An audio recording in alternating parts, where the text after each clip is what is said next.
Good day. I will be discussing the Indigenous woman's physical and mental health status in Canada by Sheila Edition. Introduction. The Aboriginal women report higher levels of mental health problems than Aboriginal men according to the research. Rates of suicidality are consistently higher for Aboriginal populations than Canadian population as a whole. Ranges between 3.6 to 7.5 times the rate of a Canadian population, depending on the age. The Aboriginal woman also attempts suicide more frequently than Aboriginal men. Suicide clusters pose a special problem in Aboriginal communities. Depressive symptomatology is a concern, with 9.8% of First Nations women reporting that everything was an effort, all or most of the time. The frequent cause of death among Aboriginal women is alcoholism, psoriasis, at 29.8 per 100,000 people. According to the research, First Nations women are more likely to drink heavily than non-Aboriginal women, while non-Aboriginal women drink more frequently. Drug is frequent in First Nations populations, with 14% of women reporting having used marijuana, cocaine, LSD, glue, or gasoline in the previous month. The use of solvents is the increasing concern in Aboriginal populations. First Nations women are more likely to feel severe distress to the point where it interferes with their life. In the introduction, major causes of mortality among Aboriginal women in Ontario consist of alcoholism, psoriasis, motor vehicle crashes, CVD and CBD, and suicide. Morbidity consists of hypertension, arthritis, DM, and asthma. Aboriginal women of Ontario have a poor health status than women of Ontario more generally. With the transfer of control over healthcare services to First Nation communities and the growing acceptance of traditional forms of healing, there is a need to evaluate these approaches as effective modalities is improving the status of the Aboriginal woman's health in Ontario. Within the health research, APS defines a chronic condition as a long-term condition that is expected to last at least 6 months and that has diagnosed by a health professional. In 2012, 65% of the Aboriginal women aged 15 over, excluding those living on reserve, reported that they have been diagnosed with at least one chronic condition. Over 2/3 of off-reserve First Nations women, 67%, 65% of the Métis women, and 47% of Inuit women aged 15 and over reported that they had been diagnosed with at least one chronic condition. Then the health chronic condition differs considerably depending on where the woman lived. 2012, 38% of the Inuit females aged 15 and over living in Inuit reported having been diagnosed with a chronic condition, compared with 65% of those living outside of the Inuit homeland. Caution as the reporting of the chronic condition depends on having seen or talked to a health professional because of the limited access to health care providers in Inuit. The number of chronic conditions that are diagnosed and the number actually experienced by Inuit may differ greatly. According to the Stats Canada, reporting of a chronic condition rises in older age groups. At least one chronic condition rose from 46% among those aged 15 to 24 to 58% among those aged 25 to 44 and 79% of those aged 45 to 64.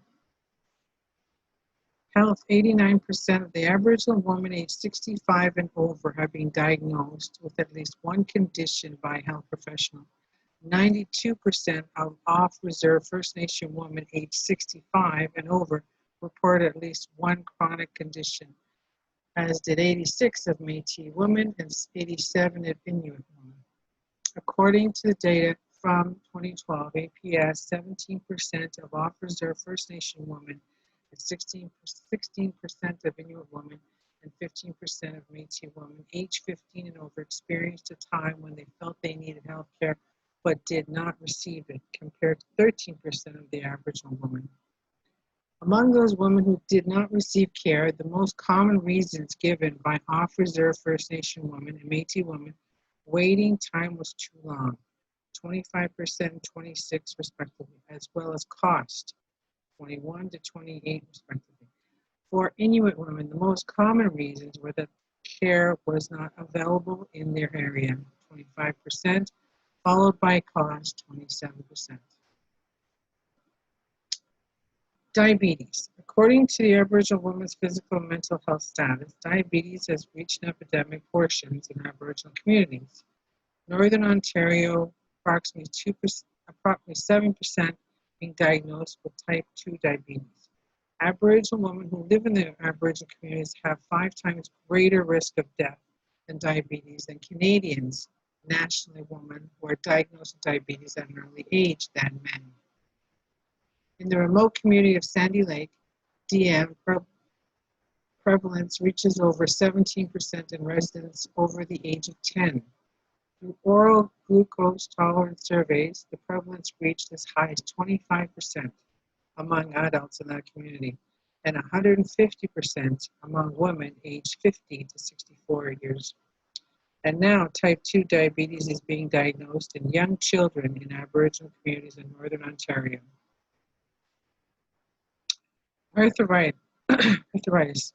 According to data from 2012, APS arthritis, excluding fibromyalgia, was the most common chronic condition diagnosed among Aboriginal women aged 15 and over. 23% off-reserve First Nations women aged 15 and over had been diagnosed with arthritis. 19 reported a mood disorder followed by anxiety disorder and asthma, 18% each, and high blood pressure, 17%. Among Métis women aged 15 and over, 21% reported having arthritis, followed by 18% reported anxiety disorder. Chronic conditions were high in blood pressure and asthma, 17% each, and mood disorders, 16%. 2012, 15% of Inuit women have been diagnosed with arthritis, while the same percentage have been diagnosed with high blood pressure. About 9% were diagnosed with asthma, followed by 8% with the mood disorder, 7% were diagnosed with the anxiety disorder. Disability.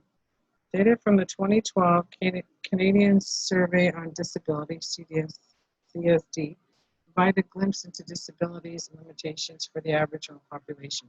2012, 22% of the Aboriginal women aged 15 and older, excluding those on reserve, reported having a disability that limited their daily activities compared to 15% of the total female population in Canada.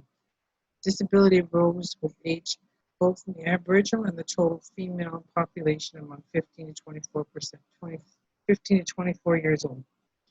8% of the Aboriginal women reported having a disability, comparing with 4% of the total female population. Age 65 to 74 years age group, 6 in 10 Aboriginal women reporting having a disability, while the comparable number was 28% of the total female population. Only among those 75 and older in the prevalence of disability greater for the total female population, 45% compared to 35%.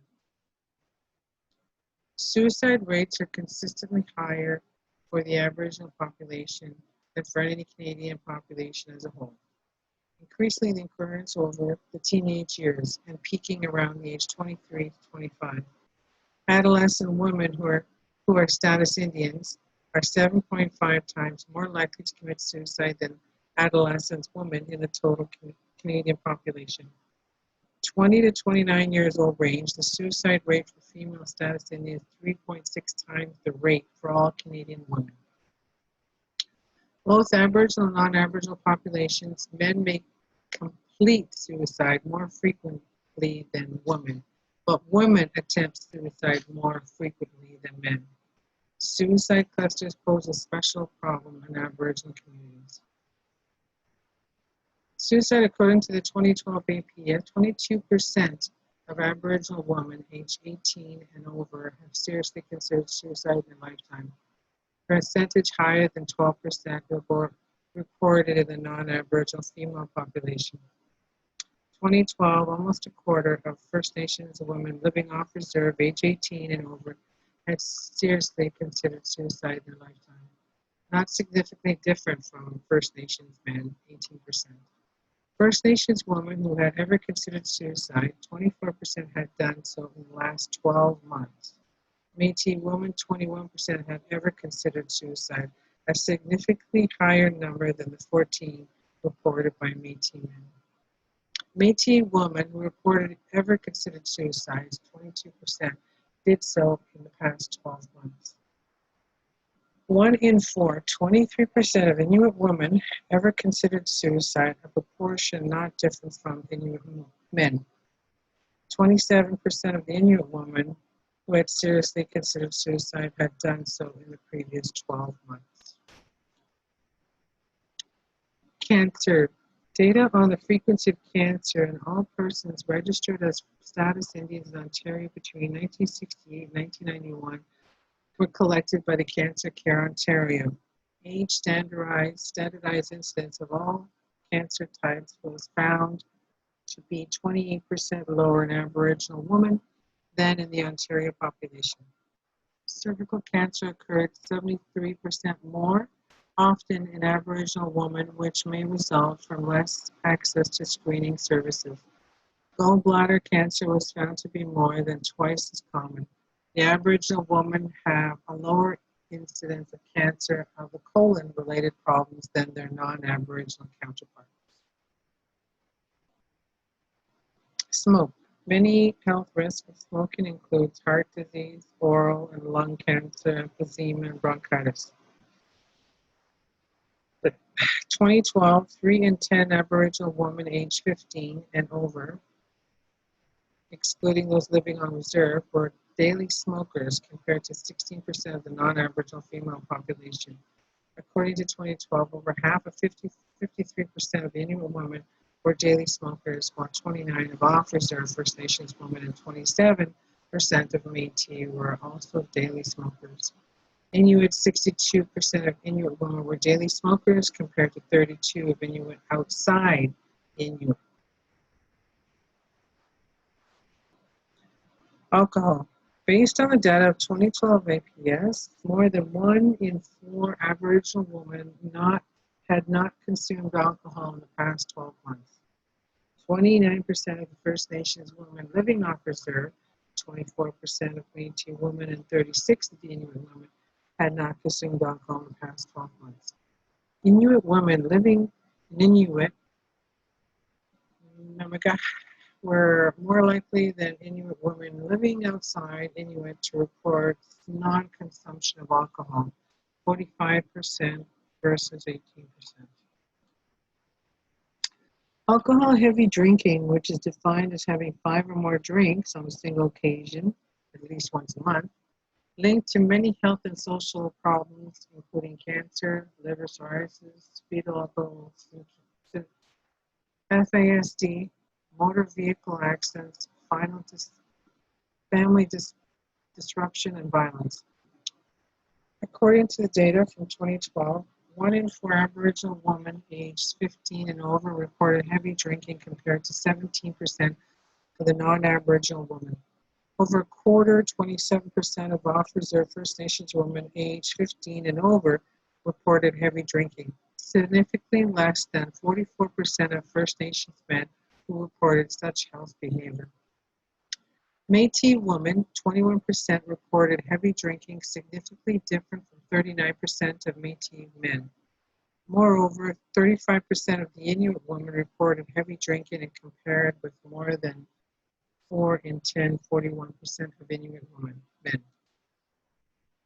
Violence. According to the Aboriginal woman's physical and mental health status, at least 3/4 of Aboriginal women in Canada have been victims of family violence. Reports of child physical abuse are very high among First Nation women in Ontario. Over 55% of First Nations reported physical abuse and 45.5% reported sexual abuse. Prevalence of sexual abuse is generally higher among Aboriginal women than among non-Aboriginal women.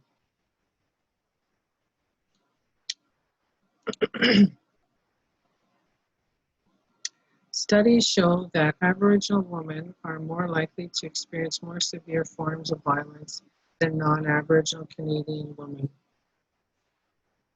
2004 of those who reported experiencing intimate partner violence, 54% of Aboriginal women reported being beaten, choked, sexually assaulted, threatened, or having a gun or a knife used against them. 37% of non-Aboriginal women reported the same levels of violence. According to the Canadian Centre of Justice Statistics, between 1991 and 1999, spouses were responsible for killing 62 Aboriginal women and 32 Aboriginal men. These rates are significantly higher than for non-Aboriginal Canadians, 8 times higher for Aboriginal women than non-Aboriginal women, and 18 times higher for Aboriginal men than non-Aboriginal men.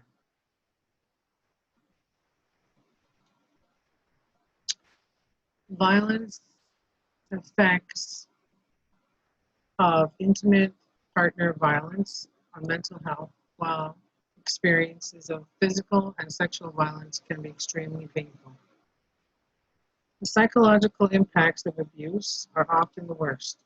According to Statistics Canada, rates of psychological abuse are also higher for Aboriginal women, including increased jealousy, put-downs, name-calling, preventing access to income, damaging property, and harming or threatening to harm someone close to the woman. Violence in Inuit communities, Louise Madu states, few people who have not experienced violence can understand the pain of being slapped, punched, kicked, burned, shoved, bitten, physically or sexually assaulted, forced to surrender a pay, pension, or welfare check, threatened with the razor, a knife, a rifle, and having no one to turn to because of the shame, the degradation, the hopelessness, and the isolation. Violence. People who have not experienced violence cannot really fathom the emotion pain of being routinely insulted, screamed at, or called a bitch, slut, useless piece of meat, and worse. Cost of the violence is felt primarily by the recipient of that violence, the person at the big end of the stick, the person lying on the floor, pleading and flying against the wall. It is not possible to put a piece on that pain. The mental exhaustion, the crushed spirit, the loss of self-esteem, the dreams that can't be dreamed anymore, and the nightmares you can't wake up from. Intimate partner violence has been associated with mental health problems, including depression, anxiety, phobias, panic disorders, post-trauma stress disorders, self-harm and suicidality, poor self-esteem, eating and sleep disorder, and alcohol and drug abuse. Moreover, Johnston Loam explained that women who experience severe and persistent violence are more likely to abuse alcohol and drugs and to experience symptoms of post-traumatic stress disorder. Right now, I'm going to share you my story, my history. Um, I've been through a lot myself, and through my father and my mother. Um, I'm not going into detail, but the general view of what I've gone through physically, mentally, and emotionally as a child from age 6 to 16. My story. I'm an Indigenous Cree woman born in Moose Cree First Nation, second oldest from a family of 5.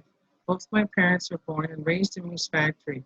My mother is the only child, and my father was from a family of 6 siblings. His father is a war veteran of World War I and World War II. I was only 6 years old when my mother barely escaped my father's violent abuse due to alcoholism. This definitely created some trauma and issues with me at a very early age. She was forced to put us into foster care till she was able to relocate and establish herself again, during which we were all separated into foster care located in different towns. So I did not see my sisters or brothers for almost over a year. This was another trauma and issue I had to deal with. When I met my social worker, I will always remember him, for I cried and begged him to move my sisters closer to me. He first had me relocate to Moose River, then my sisters moved there, and my younger brother came later. I will always be grateful and thankful to him. He took good care of me through the whole process living in foster care. This is probably where I learned to be independent, strong for myself and for my siblings. I learned from then on to protect and guide them till we returned to our mother, who then moved to a town called Long Lac. The town had over 4,000 population, mostly French, English speaking. There was no First Nations living inside the small town. They had two reserves, but they were outside of the town. This is when I learned very fast that I was different. My skin color, my language, my clothing, everything. Since my mother's Cree and the two reservations First Nations located outside of town were Ojibwe speaking, she was not welcome to either. So we might have had only two Aboriginal friends back then because I was Cree, not Ojibwe. Our mother found a two-bedroom apartment in town where we stayed in for a few years until she was able to find a three-bedroom apartment after meeting our white people who got the who I got to know my mother well, who got to know my mother well. My best friend's mother to this day, she is still my best friend, had hired my mom as a cleaner in her business, which was the chip stand they owned. That was her first employment. This is where I lost my identity. As time went on, I tried so hard to fit in. I never gave up on any sport, even though I was really bad in it. I struggled in school till I was in grade 8 when a teacher took me aside and taught me how to read and write. That was when this big light went on in my head. I can do anything I want as long as I try hard, practice, and work on it. So I did that. I took French from grade 2 to grade 12 instead of Ojibwe because because my first language is Cree. My friends who I still keep in contact with to this day were also mixed from Polish, Finnish, Newfoundland, and Métis. Finally, to relate all the struggles and barriers from my early childhood to my own values and goals today, I have I have to this day continued teaching those to my children. Through all this knowledge I'm forced to learn at an early age, my values are still strong and have kept me grounded through all those years. Responsibility for myself, self-care. I was forced to look after myself when I moved into foster care. I had no one to really look up to, so all my chores, homework, cleaning, cooking, I did it all to survive. I guess you can say I grew up way too fast. I was moved around a lot at an early age. I learned to control my struggles, fears, anxieties, and challenges in my childhood by keeping a diary and a list of where, why, who, and what I needed to do. This helped me through the transition, and to this day, I maintain a list or goals in order to stay on track of what I need to do and to hold my values. This was not that easy at times. I eventually had to seek help in order to better understand what had happened and why for myself to move forward as I did. My goal is always to take care of myself first. If I'm not well, if I am not well, how can I possibly help others, protect and support my family, friends? This is the most important thing for me. Value I kept with me is taking care of myself first in order to succeed in everything that I've asked, everything that was asked of me through work, school, chores, and remaining committed to those all around me who showed me any kindness and support. may it be teachers, friends, employers, and most of all, family. This is what I have worked on instilling into my children, keeping active, eating right at an early age. They had paper routes, employment by age 14. Their schooling was always first on the to-do list before heading out with their friends or activities. My eldest son now is in civil, I graduated from civil engineering, and my middle one now is on his second year taking computer graphic design studies. I made sure they understood where I came from and how I was raised in order for them to understand why I am who I am. Thank you. Miigwech.